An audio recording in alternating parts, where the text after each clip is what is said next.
So the core problem is that every step of the way, we're making decisions that massively overshoot who will actually buy from us, sort of massively hyper optimistic about who will buy from us. And in fact, what we end up with is a bucket of MQLs that are almost exclusively people who are never, ever going to buy from us.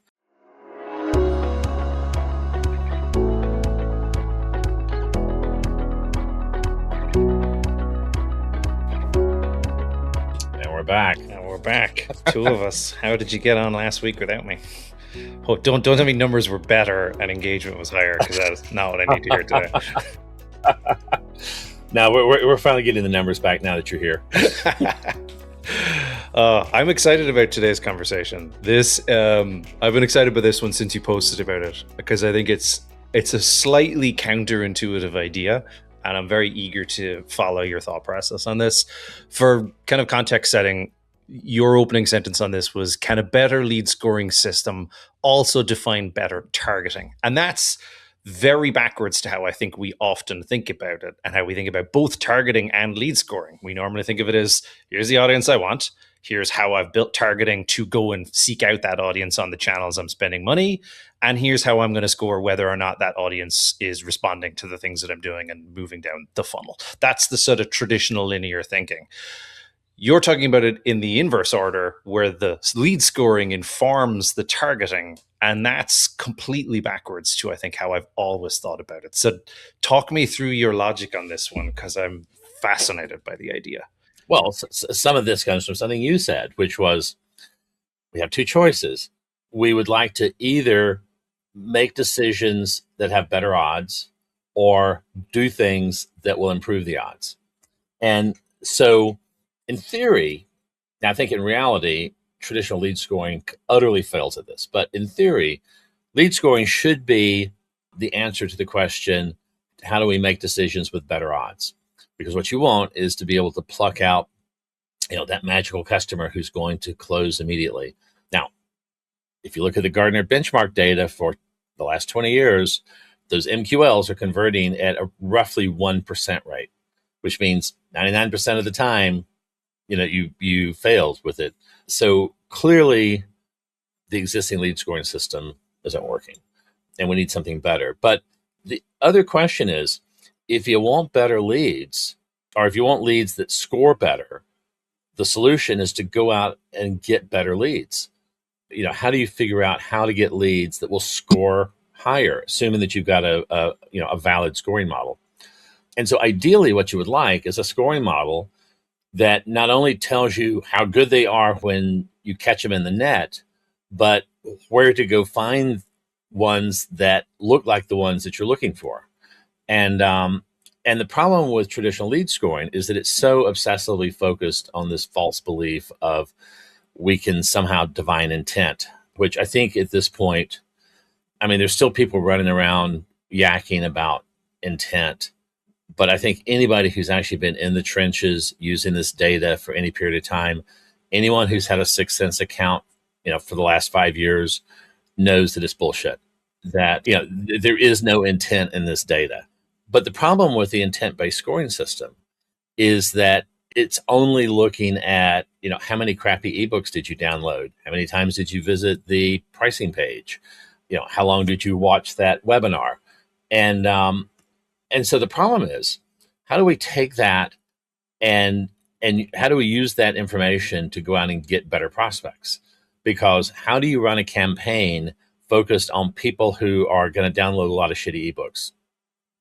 The problem is that you can't use that approach to be able to craft any kind of a targeting scheme. How do you come up with, a lookalike list of other people who also download lots of ebooks? Or it's a completely nonsensical question.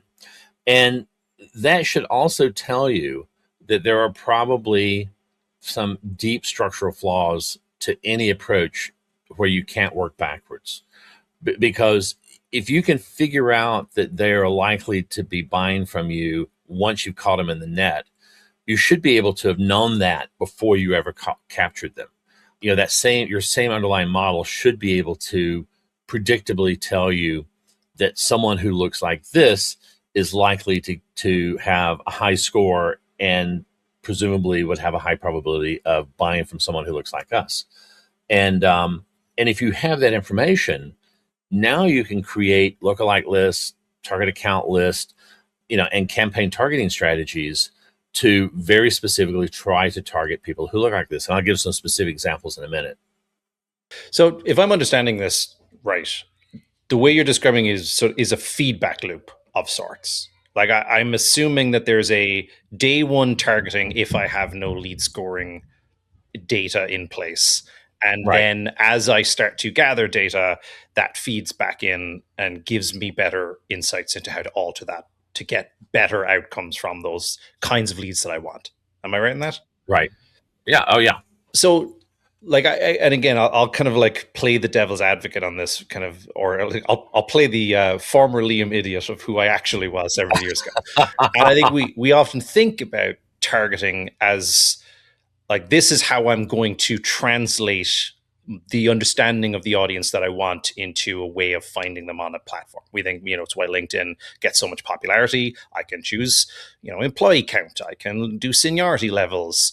What types of feedback would be coming back in your mind from a lead scoring model? So let's talk about that approach you're just describing. So all of these pieces plug into a larger framework, because there's also this idea of this is our ICP. And again, a lot of the this is our ICP work fails for similar reasons, in the sense that people define their ICP as anybody who might buy something that looks like what we sell. And the problem is that massively overshoots. And again, if you think about the core problem with marketing in the B2B environment and the problem that surfaces around disillusionment with the MQL, it's that the current process for producing and scoring MQLs has a massive, what's called a false positive problem. Meaning, I have a whole bunch of contacts, and I've got some decision process where I'm going to pluck out the ones that are going to win and avoid the ones that are going to lose. And the problem is if you put a lot of losers into the bucket that of those you think are going to be winners, that means your decision process is 99% flawed in the case of MQLs.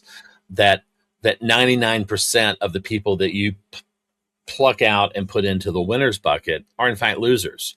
And so the core problem is that every step of the way we're making decisions that massively overshoot who will actually buy from us.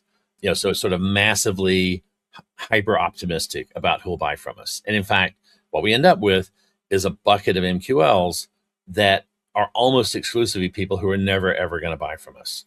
And, and then sales gets all salty about that because you're feeding them a lot of crap, and that's your cycle. So, so some of this goes back to the ICP. So you think about, there's sort of this great divide in marketing. I don't think people really think about it in this term. There, on one side, there is your ICP definition, which then informs your targeting for your campaigns. So we're gonna go after people that we, think are likely to buy something that look like what we sell. Then you capture a bunch of fish in your net, and now you're sorting through the fish, trying to decide which ones to throw back and which ones to keep.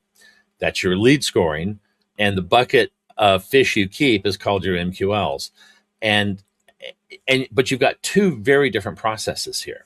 And part of the problem is that both of these are centered on basically people sitting around in the room making shit up.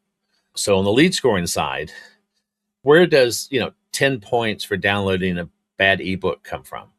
Why is it not 11.5 points? Why isn't it 23 points? Where that comes from is someone just pulled it out of thin air. And then likewise, where does all of this ICP criteria come from? It's equally people just pulling it out of thin air. Well, I think these sorts of companies, could really use a product like ours. Yeah. And maybe they've never bought one like it, but I bet they could use it. And then you go through an additional layer between defining your ICP and defining your targeting data, your targeting criteria. Again, that targeting criteria generally gets translated into a TAL, a target account list, or into targeting criteria, around various parameters on the ad platforms. But one of the other problems is there's also a whole layer of just pulling stuff out of thin air or other places that go to deciding how to translate your kind of broad hand wavy ICP definition into these are the people we're going to target. And a good example of this is title, seniority level. So you have two problems with this. One is actual buying decisions are typically made at a shockingly lower level in the company than any marketer imagines. And again, I've done consulting work to Fortune 500 global procurement groups. I've sit in on many, many dozens of buying committees behind closed doors. I've seen these processes play out, not people's description of the processes that you get when Sixth Sense does a survey after the fact, but what actually happened in the room, which is always very, very different than what they tell you happened after the fact, because they're retconning the entire process because they need to, everything has to be based on highly logical decisions. What goes on behind closed doors is often not very logical. But one of the things that you see is most of the people in those rooms making the actual decisions are shockingly low down the org chart. I mean, some of these people are barely above the level of the summer intern. And if you're a company of any size meaning probably above about 10 million in revenue, there's enough organizational structure in that company that the way decisions are made is through delegation, then approval. So you delegate down the choice making. Once a choice is made, that choice is then passed up to a more senior person, maybe a VP level person or a C level person, even depending on the size of the company. But that choice is then passed up for the opportunity of a veto, a yes/no decision.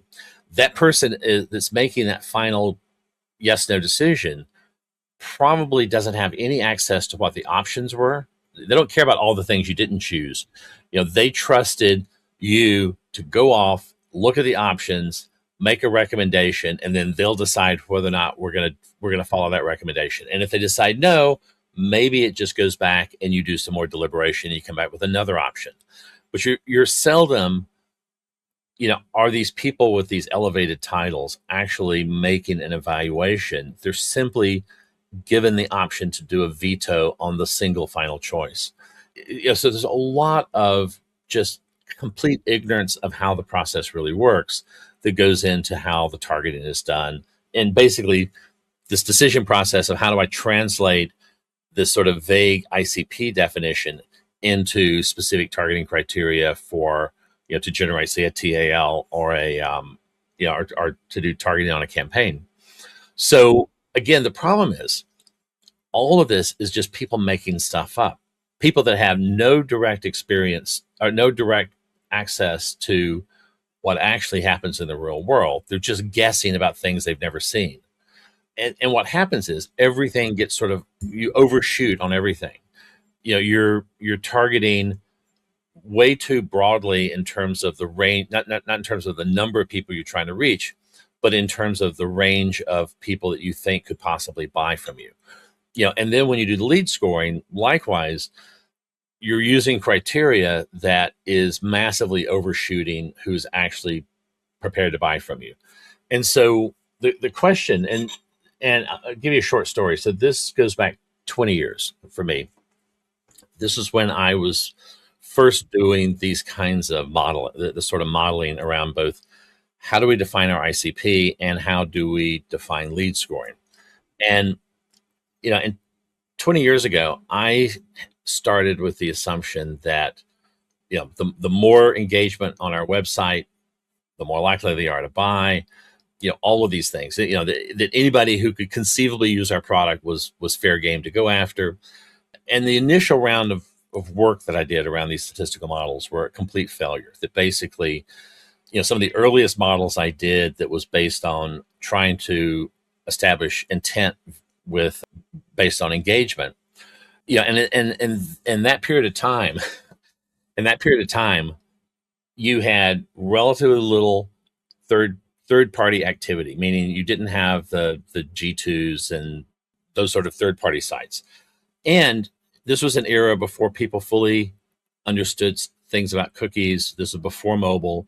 And so I was in an era where I could de-anonymize more than 90% of my traffic to an individual name, which you cannot do that at all anymore. There's just the technology is too fragmented and there's too many barriers in place.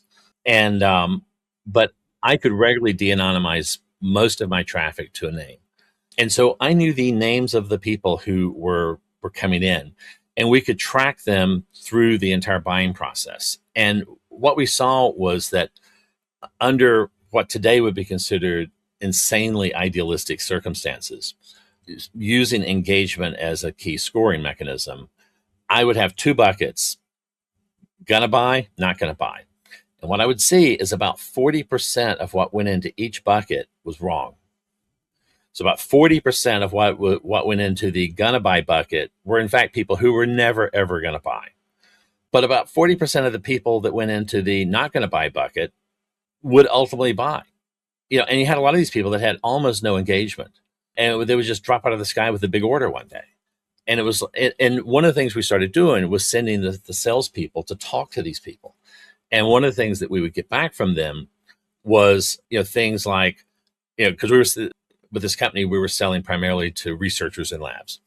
And we would get things like, oh, well, I was a postdoc over in the, so-and-so's lab, and you were the ones that we used for this. But now I'm over in this lab, and and we just now need, we needed this, or, I talked to so-and-so down the hall who does this kind of work, and they said you were definitely the ones to talk to. Again, we have a word for that. These days, we didn't have a word for it then. These days, we call it dark social. It's all the stuff that's happening you cannot capture. And so, but the key thing here is that relying on guesses about what's important and not important generally causes you to do a very, very poor job of making that important final decision. Do we put them in the MQL bucket or the not MQL bucket? So I then went back and started from scratch. And I started with a simple proposition, which was the best way to figure out who's likely to buy from us is the best way to figure out who's likely to buy from us is to look to see who actually bought from us. I mean, it seems like a crazy idea, but it works shockingly often. And once you start to look at who is actually coming in the door asking to buy and who are we actually successfully closing, you then start to get closer to this idea of buyer-seller fit. So this was a subset of all of the people who might buy a thing that looked like what we're selling. And you could look in the data and you could see that there were like entire categories of potential buyers that just never showed up, or would show up once or twice. And you see this, for instance, in SaaS right now. You've got a really nice, $5 million ARR SaaS company with a great product. You look at their customer base, who's not there? Google, Microsoft, Oracle, Salesforce, Exxon, Prudential. No one from the Fortune 1000 is buying from them ever. Or maybe they landed one deal once with, HP, and it's an outlier. If you look at who you've actually been successfully selling to, that's going to tell you a lot about who's really prepared to buy something that looks like what you sell, which is often a lot smaller group, but also sometimes it includes people that you never would have considered if you were sitting around in a room, dreaming up your ideal ICP. Sometimes there are just weird categories of customers that you just wouldn't think about that are showing up consistently. But then the other issue is, are they willing to even consider us? So there's this notion of consideration set eligibility. Are we perceived as a company that's even eligible to be in their consideration set? And then, are we really able to effectively sell to them? And going back to the biotech example, you tended to have two really different types of customers for a lot of these products. One were researchers in, like university labs, small labs. Really had kind of three customers. So one was researchers in academic labs. One were researchers in research facilities in big pharmas or large government labs, where you had thousands and thousands of researchers, but you're embedded in this mind-bogglingly complex procurement process. And and then you had people in medical centers that would often buy these sort of products. And what you would often find in the industry is that you were really good at one of these, but not necessarily good at the others. You could be really good at selling to like pharma and big government accounts because you had, your sales team had really nailed how to go through that sort of complex bureaucratic procurement process. There were other people who were really good at, having their salespeople walk the halls in universities and knock on doors and, old school it and be able to close those kind of deals. And so, it doesn't mean that those other types of buyers would not have been willing to buy from you. It's just that you weren't really prepared to sell to them. And all of this information is encapsulated in your own history. And so kind of the second version of these modeling exercises I did was I went back and I started looking at who actually bought from us. And then how do we identify differences between people that bought and people who didn't buy? Mm-hmm. So this is this notion of you have to answer the question compared to what. It's not enough to simply say these are all the people who this is what people who buy from us look like. So again, this is the classic problem when you're doing targeting by creating target account lists, or you're creating targeting by taking your closed won deals and uploading them to Meta and having Meta produce a lookalike list, is that just because there are things that are common across the people who buy from you doesn't mean those exact same characteristics aren't equally common among those who didn't buy from you. And so what happens, everything goes back to this idea of false positives, of overshooting the people you think are going to buy. So, if Meta is identifying some characteristic in your when you upload your list of closed won deals to produce a lookalike list, if Meta identifies some characteristic that is equally common to all your closed loss deals, but they don't see your closed loss deals, they only see your closed won deals, because that's all they're asking you for you to upload, and it's not a mistake that that's all they're asking for. What happens is you're now going to target a whole bunch of people who look just like all your closed loss deals, and they're going to all come in the door.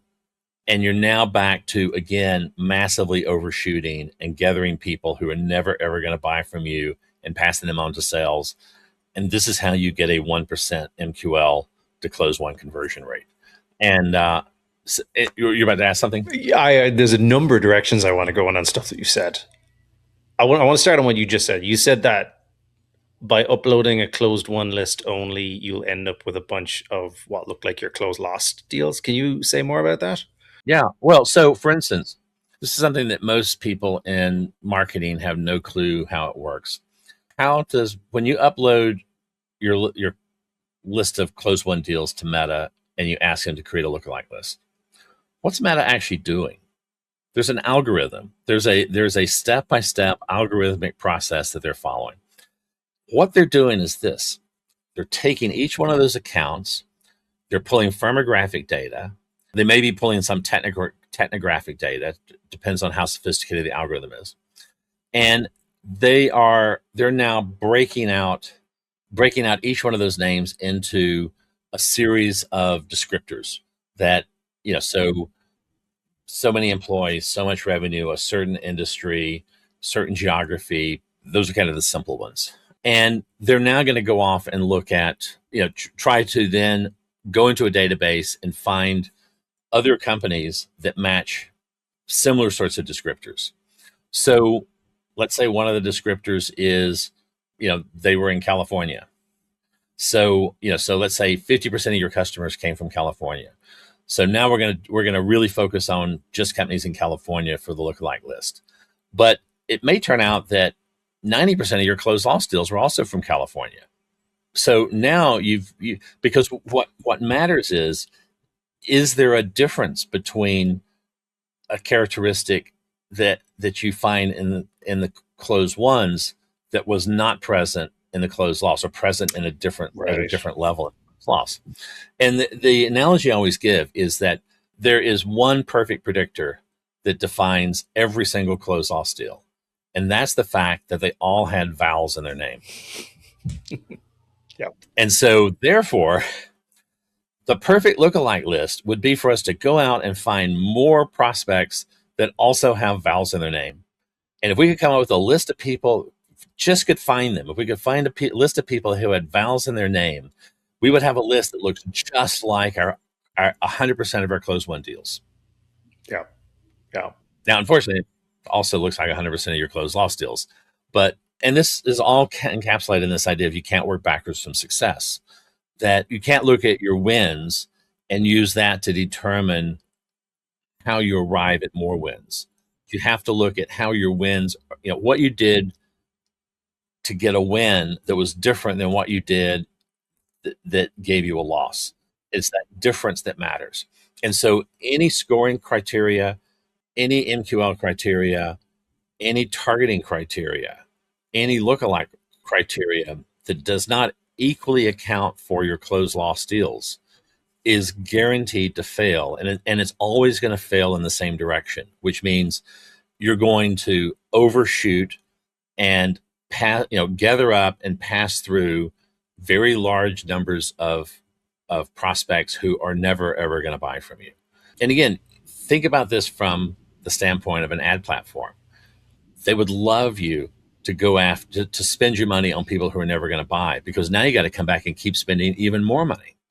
So this is why it is not an accident, because these ad platforms, do you not think Meta and Google doesn't already know this? They absolutely know this. They have plenty of very smart, they have thousands of PhDs who know this on staff right now. They're not doing it, not because they've chosen a better way. The way that they're doing things is because they've chosen the best way to extract the most amount of money out of your pocket while delivering the least amount back to you. So you cannot win the game by letting the ad platforms define the rules. And this is what most people are doing with the lookalike list. And the other thing is that even if you go to something like Ocean.io, so a third-party company that can generate lookalike lists for you, this is what they're doing behind the scenes. If you give Ocean.io your list of closed won deals, the exact same thing is going to happen. You're going to get back a lookalike list, most of which are never going to buy from you, because you're picking up characteristics that are present in the closed ones, but you're not giving the model or the process any information about whether or not that also exists with your closed loss. Yeah. All right. There's a few directions I want to go into, especially on targeting, because I think, and I'll start with one in no particular order. So I think if I think about targeting typically, and I think most people would probably think of this way, there's two buckets. One is the sort of mechanical foundational piece, demographic, firmographic. This is the sort of foundational, how I reach people and ignore the wrong people. And then there's the qualitative layer that sits on top of it, which is a lot of what you're talking about. There are people at this kind of a company who maybe use this kind of a tech stack, who have this kind of a title, and I want these sort of qualitative attributes about these people to be present. You've got some in targeting platforms, like interest in particular topics, etc. But I think a lot of this is where intent data has found its home, especially tools like 6sense, which will push their intent data into ad platforms as a list for you, basically. And, logically, it sounds very attractive. Wouldn't you want to be targeting people who are not only like your kind of accounts, but they're looking for the thing you sell? They've been on your website, like they have all the hallmarks. How is what you're talking about materially different to that sales pitch? Well, let's reframe that sales pitch for a second. Why would you buy stocks that go down? Only idiots buy stocks that go down. Smart people, they only buy stocks that go up. And we're selling you stocks that only go up. Yeah. I mean, that's essentially the pitch. It's a con man's pitch. Episode title. Because but the core question is there enough information in the data that you have available right now to know whether or not these people are going to buy or are going to buy now, which is the whole intent thing. Because intent, the problem with intent is intent fails two ways. One is there's not enough information to really reliably know if they're ready to buy now. So this is the kind of buy now, not buy now buckets. And which I was talking about the modeling I was doing 20 years ago, where roughly 40% of the leads that went into each bucket was in the wrong bucket. And so there simply isn't enough information to know if they're going to buy now, because again, it has to do with the fact that you need some difference in behavior that correlates to actually have an intent versus not having an intent. And if people who are ready to buy right now do things that are identical, and behavioral things that are identical to people who are not ready to buy right now, you can't use that to reliably know. Likewise, if there are people who are not going to buy right now that do certain things like low engagement, but they look identical to other people who also have equally low engagement who are ready to buy right now, you can't use that as a marker. So you got to find something that is consistently unique to the two groups in order to know which bucket to put them in. So, and you don't have enough information. The Glengarry Glen Ross guy in the boiler room selling you penny stocks that are guaranteed to all go up, they've got the same problem. There is not, at the moment they're having that conversation to get you to buy that stock, no one has enough information to reliably know, is that stock going to go up or down? Because you're going to make a decision today based on the information you have today.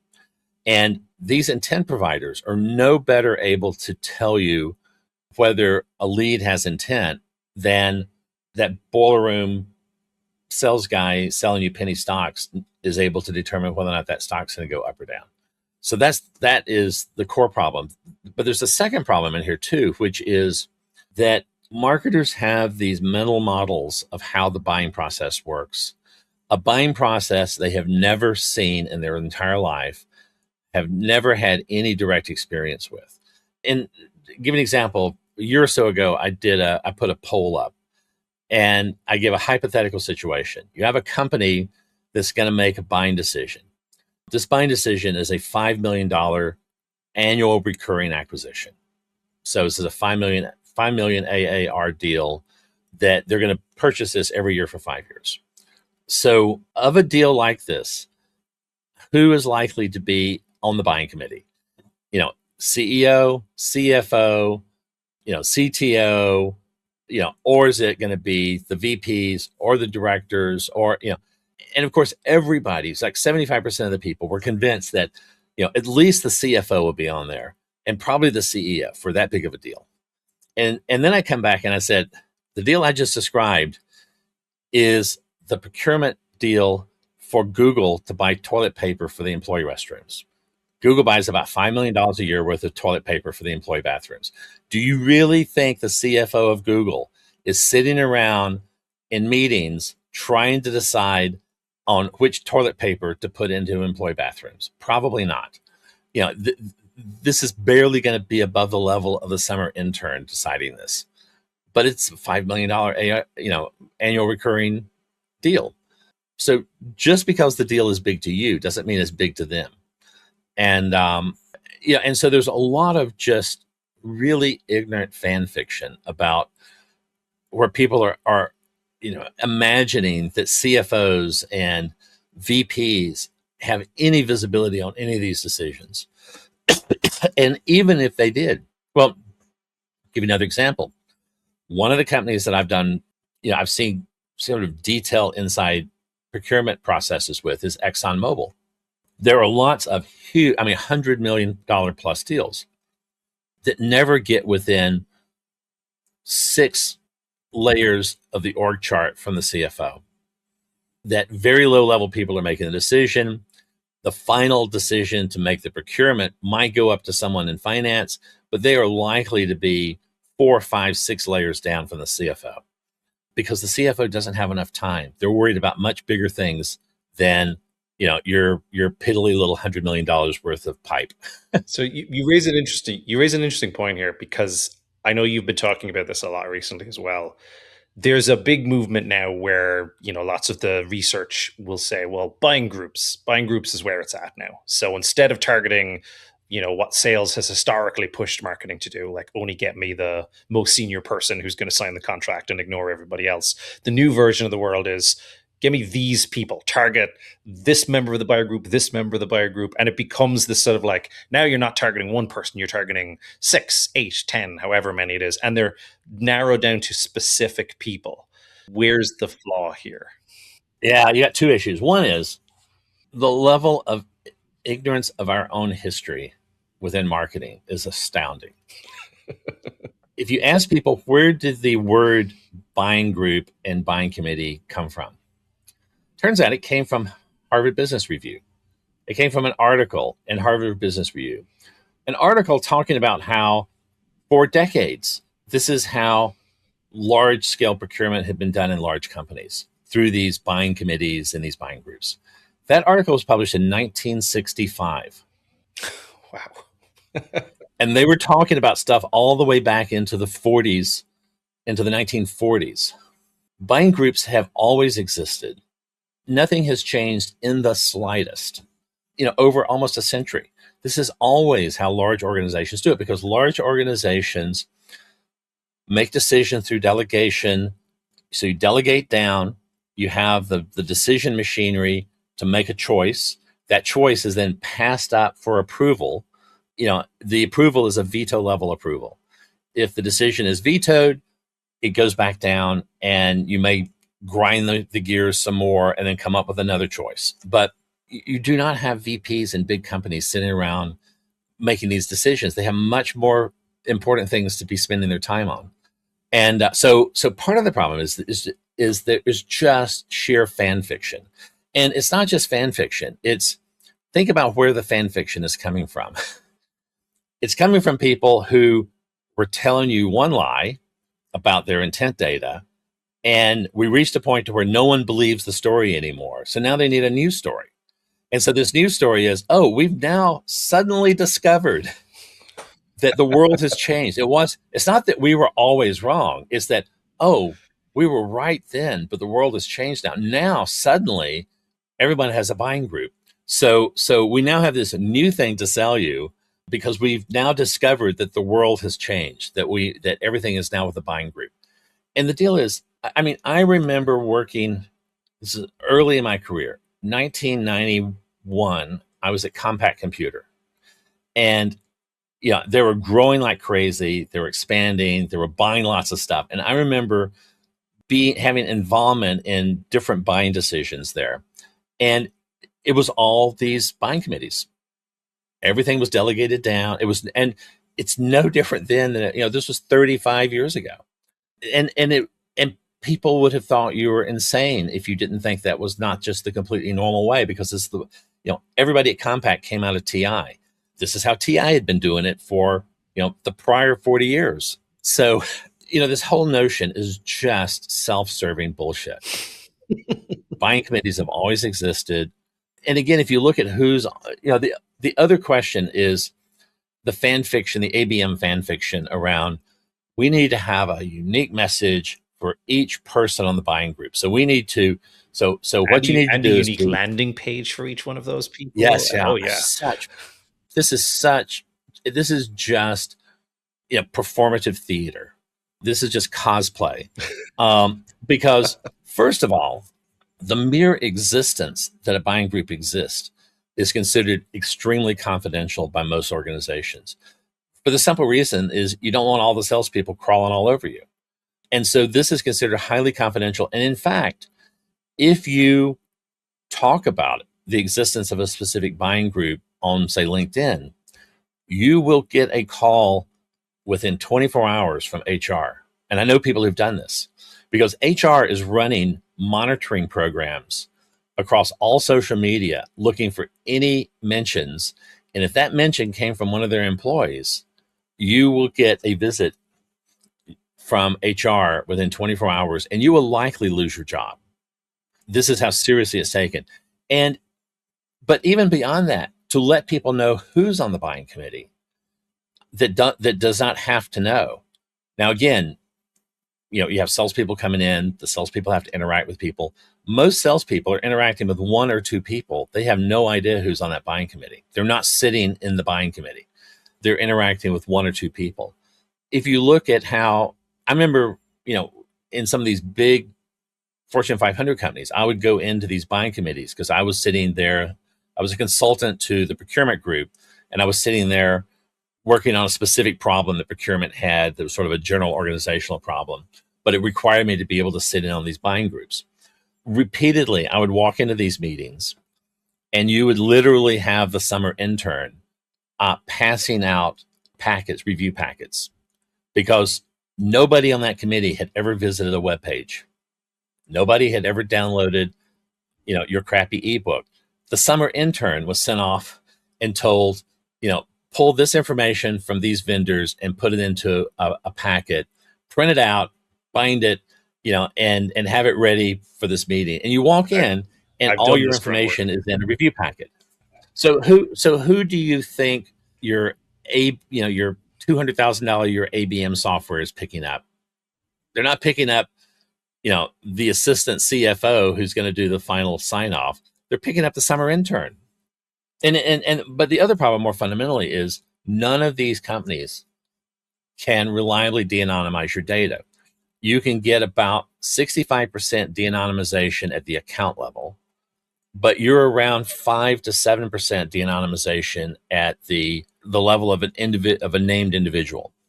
So how are you getting these names? There's literally, if you understand the process, and this is the problem, nobody understands the process. So they just invent this fan fiction, and then they build processes not around the real world, but around, these badly written fan novels, but as a result, that then becomes your mental model.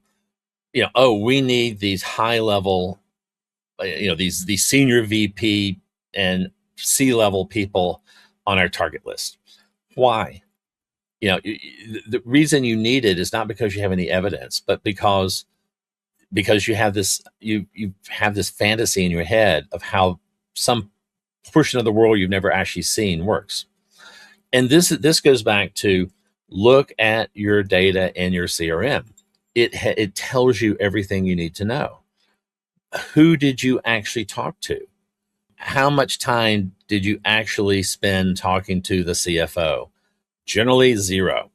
So instead of making guesses, what you want to look at is what have we actually been successful with in the past? Because the thing we're most likely to be successful with in the future are the things we've been successful with in the past.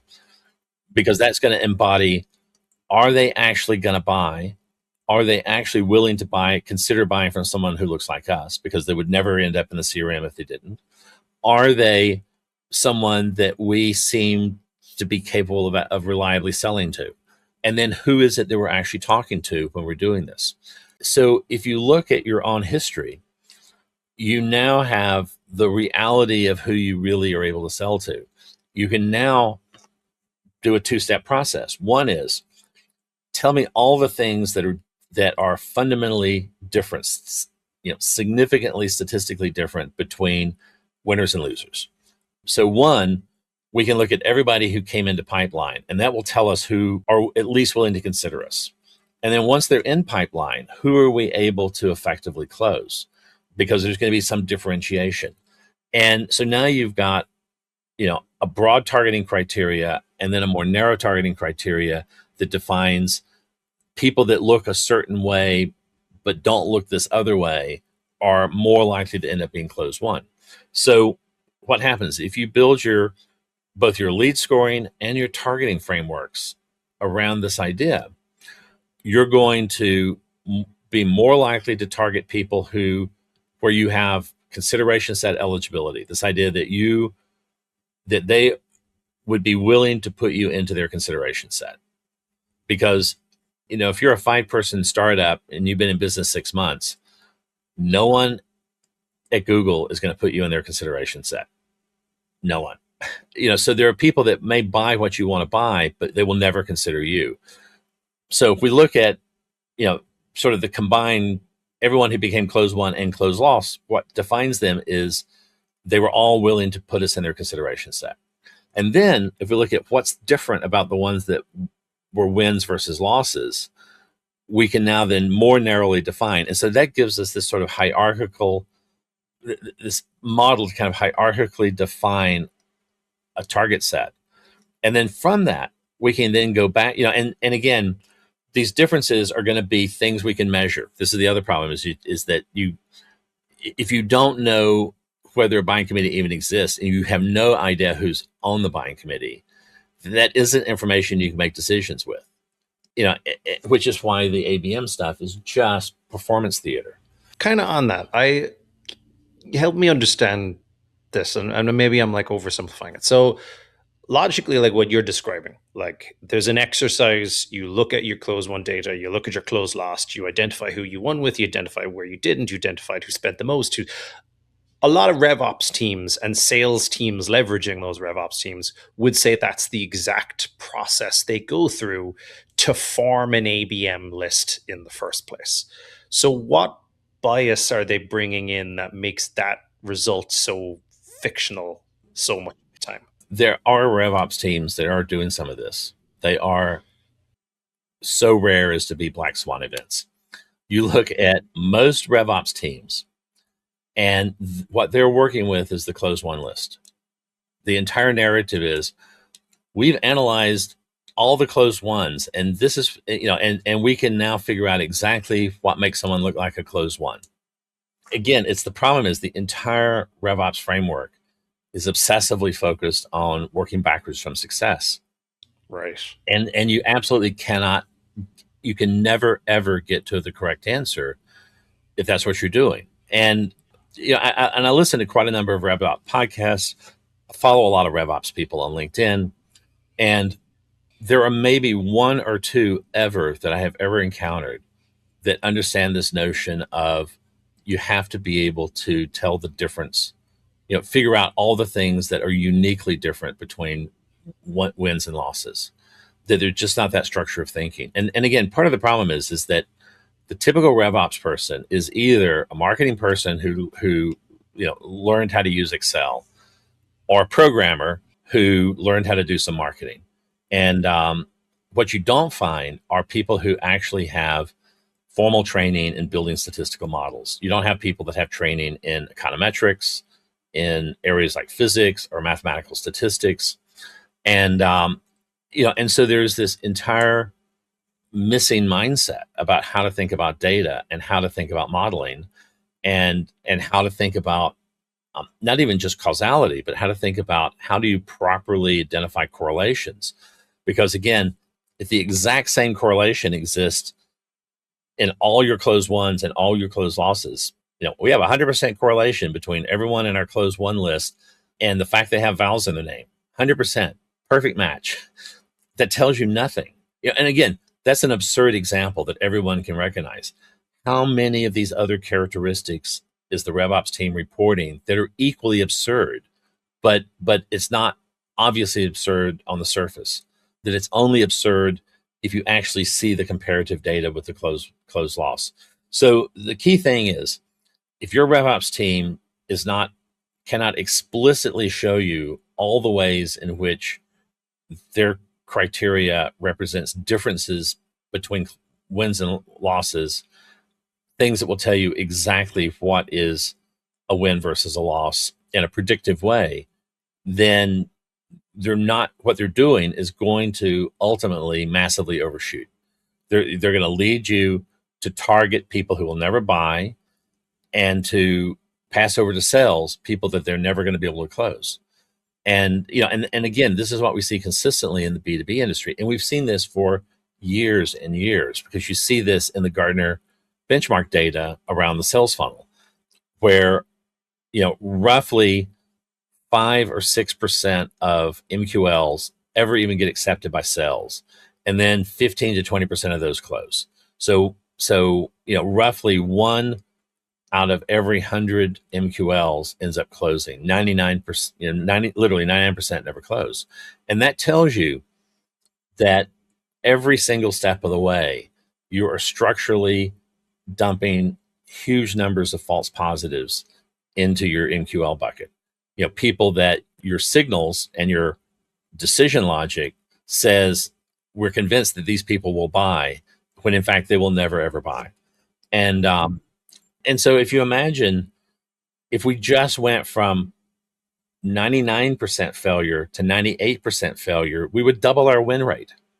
I mean, it doesn't have to be a lot to be a big difference because it's so bad now. So if you went from 1% of your leads closing to 2% of your leads closing, you literally doubled the win rate on your MQLs. So you do not need to get very better at it because it is so bad right now. So kind of on that, and I'm trying to follow along on the logic. I'm with you on sort of like, okay, there's phase one, it sounds like, which is rather than trust all of the big data claims of the con artistry outside, look inside and objectively look at who you're better at selling with, who you're better at winning with, etc. Which salespeople do better with kind of deals, etc. That's like a almost like an exercise in itself. How do you operationalize that into, well, now let's apply this in our targeting? How do we validate that that's a better experiment? And more importantly, how do we do it without over engineering it and going down a complete new rabbit hole? Well, I mean, how you verify is pretty simple. Is your acceptance rate from MQL to SQL, does it improve? And because once it gets to an SQL, it's pretty much sales as issue at that point. But the problem is that a 5-minute conversation by BDR disqualifies 90+% of those MQLs, because a 5-minute conversation would give you more information about their buying intent, than $250,000 a year worth of data from 6 Sense or Bombora.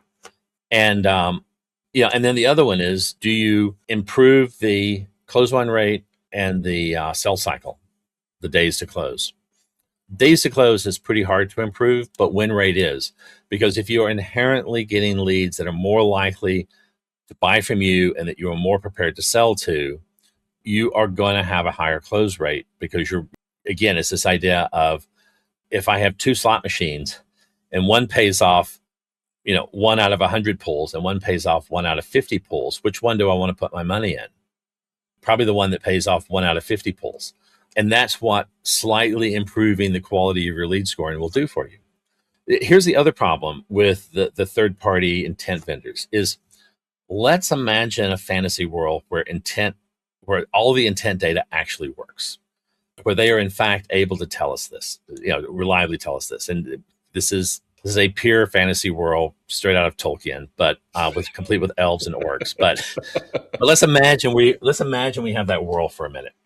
If all of my leads came from that scoring mechanism, I would still massively overshoot, because again, imagine the example I talked about earlier, where I've got 2 companies that are selling the identical product. One is really good at selling into individual researchers at labs, and the other one is really good at selling into big labs at large government agencies and large pharmaceutical companies. This is the notion of buyer-seller fit.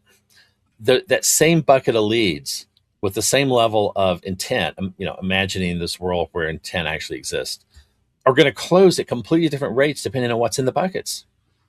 Because what matters, even if you know that they're in market, what matters is, are they likely to buy from you?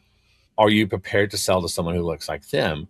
Which means that you have to have, if you want something that gets you closer to the mark, you have to have something that has been built unique to your particular company and what it's good and bad at. And the way you know what a company is good and bad at is to look at what they've actually done to see what they've actually been good and bad at. And again, it's a weird notion that, you can look at what someone's actually done to figure out, and again, you look in sports, there are people who are really, really good at hitting home runs, but would just suck at being, entering the Tour de France. Doesn't mean that they're a crappy athlete because they can't win the Tour de France. All they can do is win World Series. It just means that they're different. And these companies are like this. Exact same companies selling the same stuff will be better and worse at selling to different types of customers. And different companies that are, for instance, different market share, different sizes, or have different tenure, have been around longer, are going to be, more or less attractive to different buyers. If you're a large company, you're really worried about risk. So you're going to go with a company that is larger, higher market share, longer tenure. If you're a small company, you're probably worried more about the product giving you some kind of a competitive edge. So you're willing to take a risk on a company that's been around for 6 months. You're willing to take a risk on a company that has some really innovative approach to solving the problem. And so your willingness to consider these different buyers who are buying to solve the same problem are looking at these companies through very different lenses in terms of whether or not they're even willing to put them in the consideration set. I really like this model. And it took me a while, I think, for my head to really land on it, because we'd unpack a lot of, I guess, poor thinking to get to good thinking. But it's actually quite just simple, because I think that the natural way that the industry, certainly the B2B SaaS industry, works is, if I only had more data, or if I only had this kind of data, often the kind that is ethically dubious, if only I could spy better on the people that I want to sell to, and take information they haven't given me consent for, that would get me to where I need to go. So it's not about more of the data or a special kind. It's more understanding of, is that more likely to happen? Do I understand why that would be more likely to happen? And it's back to intuition about who buys this kind of product, who doesn't buy this kind of a product, and why. Yeah. Well, and this is, I think there's a central flaw in marketing and in RevOps, where people fundamentally struggle to grasp the concept of that having more data is not the same as having more information, and that what you need is more information, not more data. And so again, if I've got a roulette wheel and I know the last 100 numbers it landed on, can I use that to predict the next spin of the roulette wheel, or even the next 100 spins of the roulette wheel? So let's say I know the last 1,000,000 numbers it landed on. Do I know any more information than I did when I knew the last 100? I now have 10,000 times as much data, but I have zero increase in information.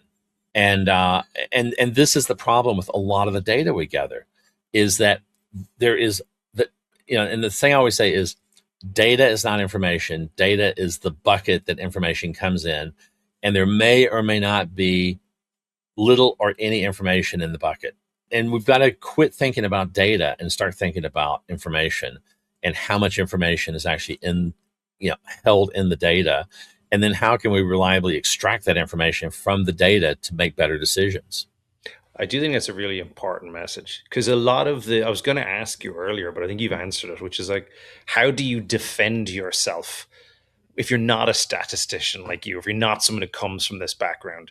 The sales pitch of a lot of these vendors is based on scale. We've got millions of data points, billions in some cases, and that sounds impressive. Yeah. The sales message basically boils down to, I have some magic beans I can sell you for those gold coins.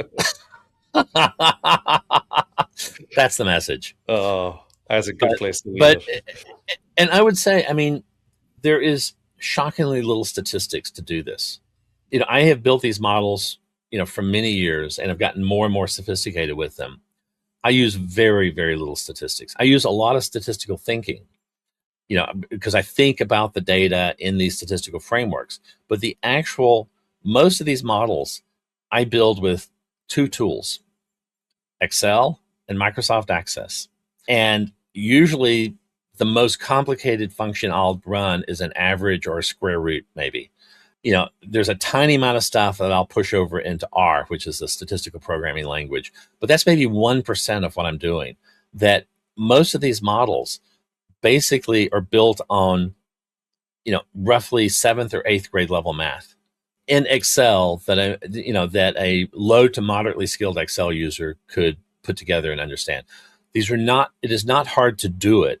What is hard is to know what to do, and to think in terms of, these more sophisticated mental frameworks for what it is you're trying to extract out of the data. The actual process of extracting it is seventh grade math. It is not complicated. That's quite reassuring, and I think that's a pretty good spot to leave it on. So we're getting really into the weeds on stuff. Where are we going next? That's a good question. I mean, I think one of the things that you've posted about, and I've reposted some of your stuff this week on rising and falling markets, that I think is a critical piece in this, because it gives you a sense of how much sales activity we could expect, within the market as a whole, which should be a very important criteria to go into any kind of a scoring mechanism. If you do not know what your market is doing in terms of, not just your company, but your category. If the category is growing, then you're going to see lots and lots of available people to sell to.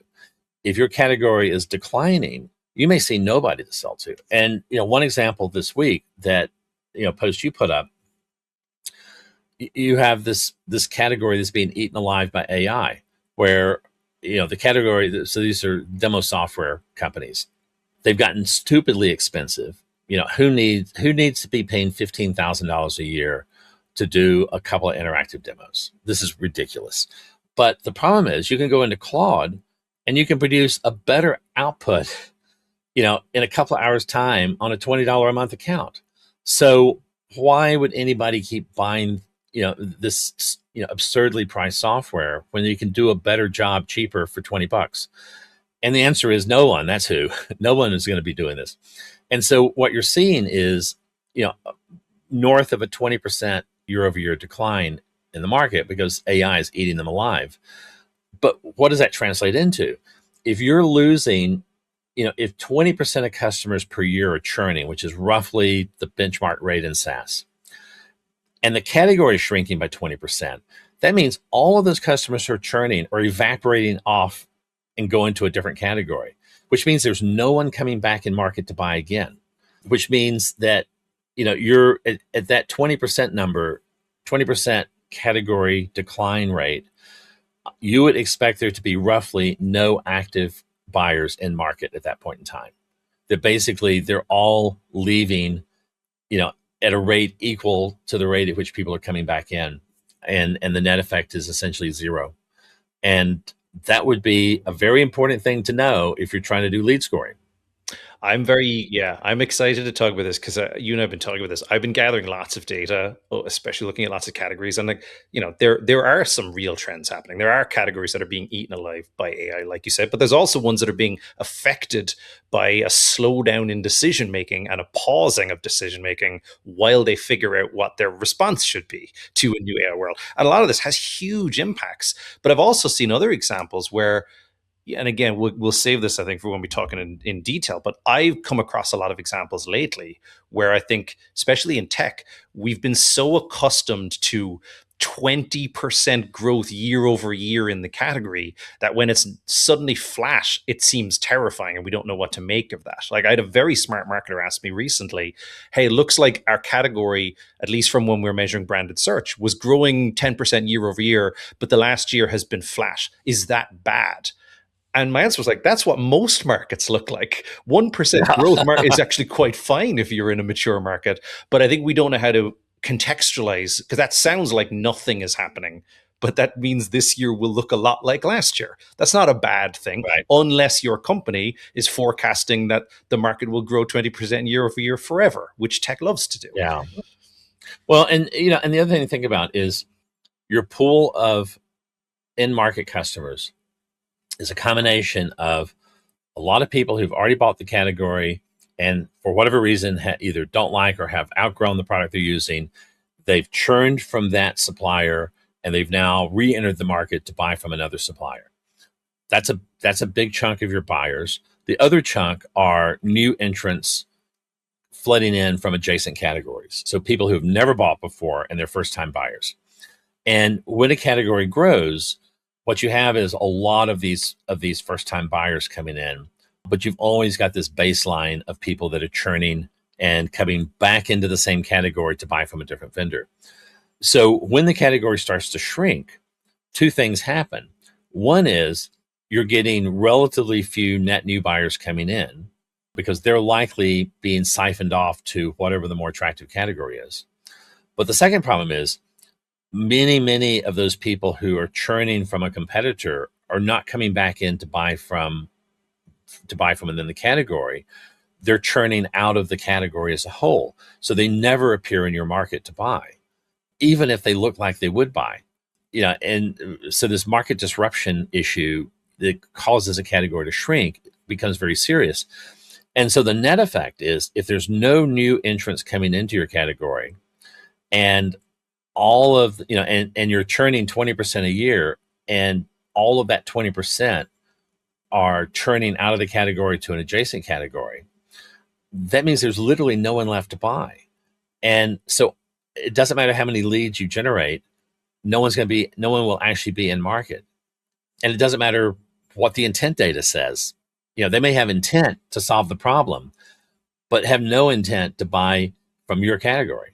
And, so again, everything leads to false positives. Everything leads to massively overestimating who goes in we're likely to sell to right now bucket.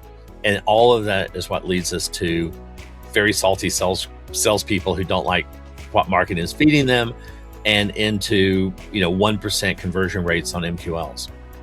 Yeah. All right. Amazing. That is a perfect spot for us to end on. Excited to keep the conversation going. And again, thank you everyone for always joining us on this stuff. Until next week.